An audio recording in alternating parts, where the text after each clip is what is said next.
Greetings to all of my creative entrepreneurs.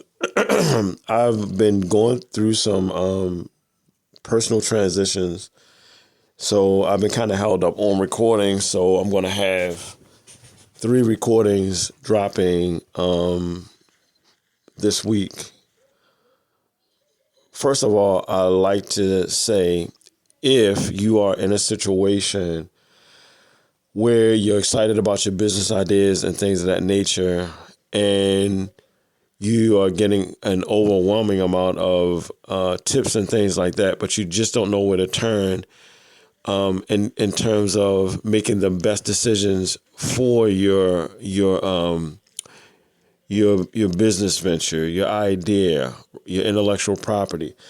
And you've been wanting something simple that actually helps you get off to a great start, you've come to the right video.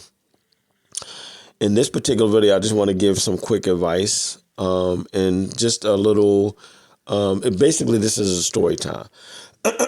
So for all that are building products and you're also looking to get into authorship, the topic of this video is own the leverage or be leveraged. And the reason why I say that is because a lot of times there's a lot of opportunities as entrepreneurs that we may find ourselves in via big platforms and partnerships. For example, I am Amazon, right? It's been, like I said, I mentioned authorship, but I'm just, this is pretty much going to be in general for entrepreneurs in general, and the best ways to leverage and protect your intellectual properties in particular cases. Anyway, but we're going to stay with authorship for now. So I'm going to tell my story. I had published several titles through Amazon, and what I didn't realize that I was doing when I published those titles, and I didn't have a clear understanding of what was going on. I had published some Kindle books through Amazon. Oh man, I forgot the exact years, but it was years ago, and I was so inspired and impressed with what I had done, because what I did was in 24 hours I published a book on Amazon, a Kindle book, and within that week, I actually published, I believe it was four Kindle books total. I did that while Sleep Sisters' basement floor, no less. And then I turned 3 of those Kindle books into Audible audiobooks. And I think it was roughly 90 days later, I finished that and got that done. And I was happy that I was able to do that. Now, at that time, I wasn't a master or understood anything in terms of online sales or marketing yet. I had done, direct sales, nose to nose, chest to chest, toes to toes before, but I still didn't even understand the art of it, what I was doing back then, right? Basically, I was a tattoo artist for like 20 years. And back then, my drawings were so dynamic that all I had to do was basically show my portfolio and people were drawn in. So I really didn't have to do a lot of selling, or I didn't have the sales communication down at that time, or really didn't understand anything about copywriting or anything like that at that time, right?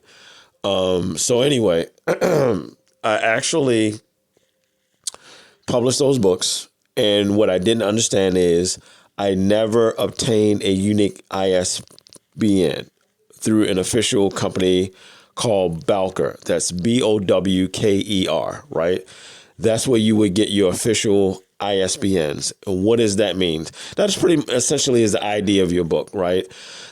How they ID your book as a product in the US, right? Or even overseas in English-speaking countries, or even any country where it is being translated into different languages. That is actually how they ID your book. Just like if you're selling apparel and things like that, you will have a GTIN, right? You might have a UPC as your GTIN. It's pretty much an identifier for that specific product, right? And just like with the GTINs, I did do a video on this. when variants for each variant of that particular product, you're going to need different GTINs to cover all variants, whether it's a size variant or a color variant. Well, the same is true for the ISBN. If you have one title and you're having it in different forms, paperback, hardback, some type of jacket, right? When you have it in a different form, you're going to require a different ISBN. So Bowker has a deal. I think it's like roughly $260 something, or rounded up to $270, and you get 10 unique ISBNs, right? Official ISBNs. Well, the leverage that this creates when you do it that way is that you yourself are the publisher of record, which means you have total autonomy on where you want to list your title. So you can have a title listed on Barnes and Nobles and other platforms as well as Amazon. And I don't want you to get it twisted. I'm not saying don't deal with Amazon. Absolutely. But the point is, you want to have leverage. You want to leverage the Amazon platform. You don't want to have them leverage you. So when you receive their free ISBNs, and I get it, when we are bootstrapping authors and we're trying to cut corners and use AI as editors. Now, we know the golden rule for us authors: we do not allow AI to write our titles. We write our titles ourselves, but we may cut corners and have the AI proofread for us and do the editing and all of that stuff. And there's nothing wrong with that, so long as they're actually sticking to industry standards in terms of proofreading and editing. That's fine. I still believe that we still need to have a human in the loop, right? Just to have that human feedback. So someone who has a specialty in proofreading and editing, I think we really should do that. That will be a proper investment for us to do. And I'm not saying that you can't use the AI to help you to make that easier for the human editor or proofreader. All I'm saying is it's still good to have a human in the loop, especially someone that has a history of proofreading or editing that also uses AI. That's even better, right? A human being that leverages AI. So anyway, getting away from that. So like I said, I found myself in a situation where there must have been some sort of glitch and I had lost my permissions on my Amazon business account, which I was not even really using for anything. Now, I did order some author copies through my KDP account using my Amazon business account. But other than that, I would just do regular orders, Amazon orders and things. But I had got a notification stating that I wasn't following the terms of Amazon Business, an Amazon Business account, and I wasn't using it in the proper way. Well, when I did the research and read through the terms, apparently I hadn't violated anything. But just because the algorithm itself, whatever it is, saw something that it felt put me in a position where I was not following the terms, I lost my permissions.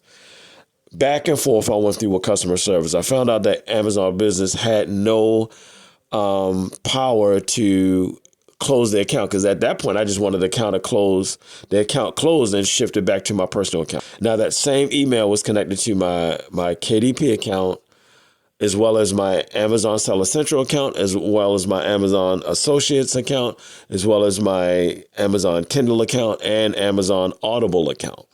So, of course, all of the money and time invested in all of those things, I didn't want to lose that. Also, with my KDP account, I had 8 titles. Well, I had more than 8 titles. I told you about the first Kindle books and all of that stuff. And, of course, and my Audible account as well. Well, it's not Audible. I forgot the name of the company that does it. It loses me right now. Well, basically, when you do your Audible books, there's a particular branch of Amazon that you submit your transcripts to, and then what happens? You have either a narrator read the book for you, turn it into audio form, or you yourself record it and you upload your audios, right? So it just eludes me right now, that branch, that company that handles that for Amazon for you to publish on Audible. Well, anyway, my same email is connected to that account as well. Anyway, so I lost my purchasing power through that account, and I simply wanted to revert back. Now, you do have an option. If you don't have permissions, you can just simply delete your personal account as a whole, and that would delete everything. So you would lose, like I was saying, I would lose not only my KDP, I would lose, Amazon Seller Central account, Audible, Kindle, and Amazon Associates. Now, I didn't want to do that, but what it did, it let me know that when I put myself in a position where Amazon has the leverage over me, I'm totally powerless. You get me? So I wasn't even allowed to order author copies. And let's just say I'm ordering author copies as I was to not only make a profit because the profit margins are better, especially for our retail price point, and to promote the books and to multiply the reviews to get ready to drive traffic, pay traffic to those libraries, right? That's exactly what my strategy was. And it was working beautifully. I had 5-star reviews for all 8 titles. We just redid the covers, added the logos. I was updating each book to make sure there weren't any typos, and it just improved the content for the activity books so the customers can have a better experience. So that was taking time and money and things that I was doing this over a span of potentially 3 to 4 years. Anyway, I walked away cold turkey from that Amazon library of activity books, regardless of the work I put in and everything. And you may say, well, why would you do that? All that work, all that investment, you had something, proven categories, proof of concepts, you had sales, reviews, updates. Why would you just walk away from it? Because, like I said, I accepted the free ISBN from Amazon, so they became the publisher of record. So rather than me going in and updating each of the titles and getting a new ISBN, because the titles were what they were, it would cause confusion to the footprint of the book. And I know some people will say, well, you own the inner content, just change the title. I'm not going through all that. What I've decided to do is simply create new books in libraries and simply purchase my own unique ISBNs, right? And I just wanted to share that story to let you know how important it is to protect and be the full and complete owner of all of your intellectual property. Do not rent. Do not accept someone reselling ISBN, offering you a free ISBN. No, simply get the original. Just like with your products and your GTINs, simply start up an account with GS1. Because the whole thing is you're saying, okay, I got my products, I got the listings, and Google Merchant Center and my Amazon Seller Central account is telling me I need GTINs, right? And my listings are getting flagged and not being shown, or I'm not being able to move forward in my accounts. Well, there are ways around that, and I have another video that talks about that. But what I want to focus on is this: simply pay the cost, guys. If you really are serious about your business and your vision and really adding value in the marketplace, just pay the cost. It's an investment. Don't look at it as you're spending something or losing anything. Look at it as an investment, and you're gaining leverage. Okay? You're owning the ID of that particular product or that book. And guess what, guys? An individual GTIN is only $30. And they actually have a situation where you can get I forgot the name of it, but it's like a company identifier or whatever, whereas though you pay an annual fee and you can almost get like limitless GTINs. And don't look at it as a cost. It's an investment because you're gaining leverage. And like I said, just like with the ISBNs, different variant of that same title is going to require its own new ISBN. Same thing if you have a T-shirt and you have a trademarked image or slogan on that shirt. Once you start dealing with different sizes and colorways of that same shirt, even though it's the same trademark slogan or image, you will have to acquire a different GTIN for those variants, right? But the good news is when you invest in building account through Bowker, when you invest in account through the official GS1 website, when you invest in those, you are buying back your leverage, guys. You're investing in your own leverage, and you definitely want to do that. Don't accept a free GTIN or sign-in maker or generator, and then you're getting your listings flagged on your Google Merchant Center or your Amazon Seller Central. And also remember this, guys, before you guys open the Amazon Seller Central version of your store, before you guys open the TikTok Seller Center version of your store, please solidify and start the Shopify version or whatever website that gives you total autonomy over that domain and those listings. Please start that first, guys, because you need to own the data. You need to be collecting the emails and numbers and addresses yourself. You get what I'm saying? You need to do that because you don't want to give TikTok total control and you don't want to give Amazon total control because Amazon is not going to share that data with you guys. Now, you can leverage them and, of course, not leave any money on the table or leave any stone unturned, but you want to own of this video. If you're selling apparel, or any type of goods, physical goods and all of that stuff, sell it through your own Shopify store first. Seriously, guys. Even if it's the audiobook version of a book or digital or whatever, sell it through your own store first before you directly partner with the Google Play Store or the Apple Store or whatever in terms of those app partnerships. You know what I'm saying? Have your own leverage. Don't just look for their partnerships and things like that. Make sure you outright own everything. Don't allow them to give you anything free. Invest in yourself, right? Own the leverage, guys, or you will be leveraged. And that is my warning to you. And I had to learn the hard way through this situation with Amazon.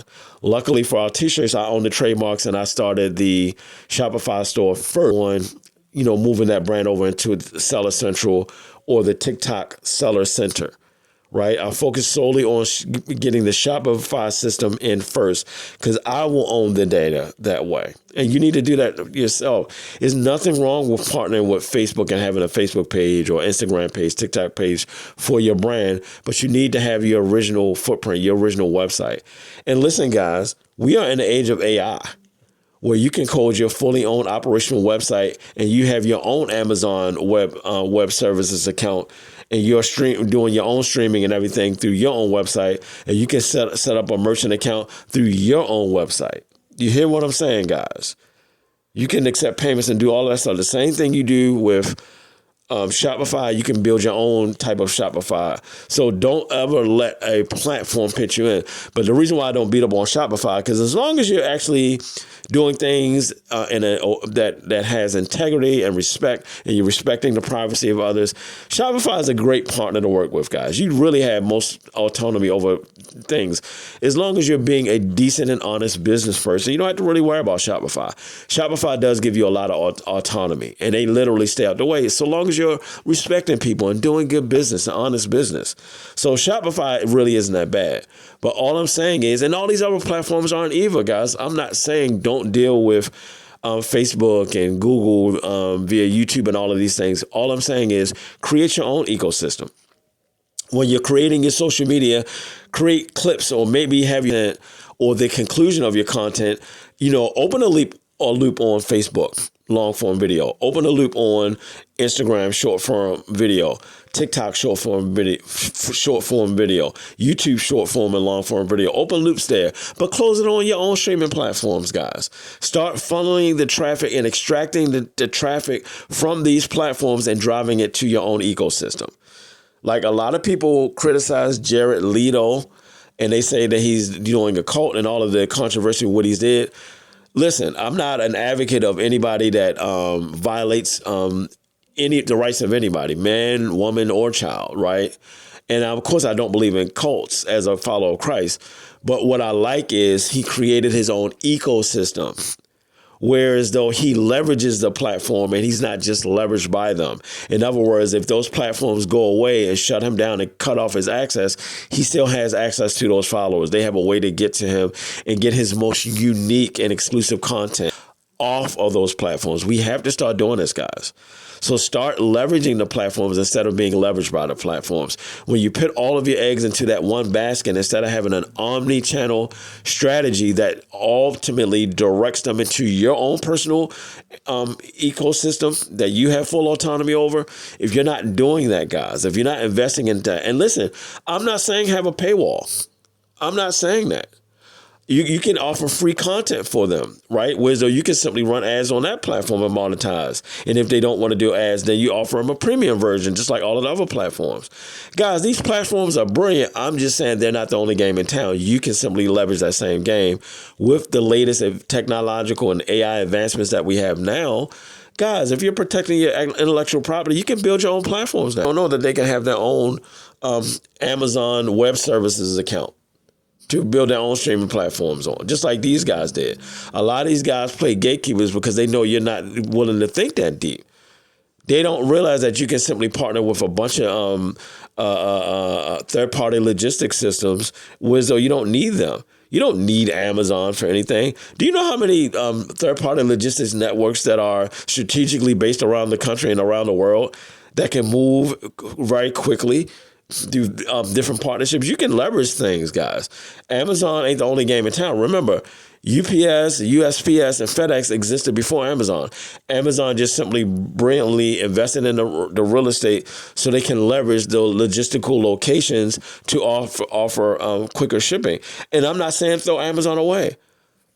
You know what I mean? I mean, Amazon MCF is a great program.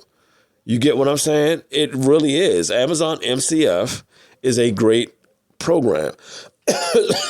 So I'm not saying throw Amazon away. I'm saying leverage these platforms. That's all, guys. And that's the message I want to give to you. Look at a model and a system in a way where though you can have full autonomy over it and see if there's a different approach to it, whereas though you're not giving up so much of your leverage. Because if you start asking better questions, as I always say, guys, you'll get better answers. Okay, guys, until the next time, right? Keep your mind strong, your expectations high, ask better questions, put your head down and do the work, guys. I believe in you. All right, guys, until next time.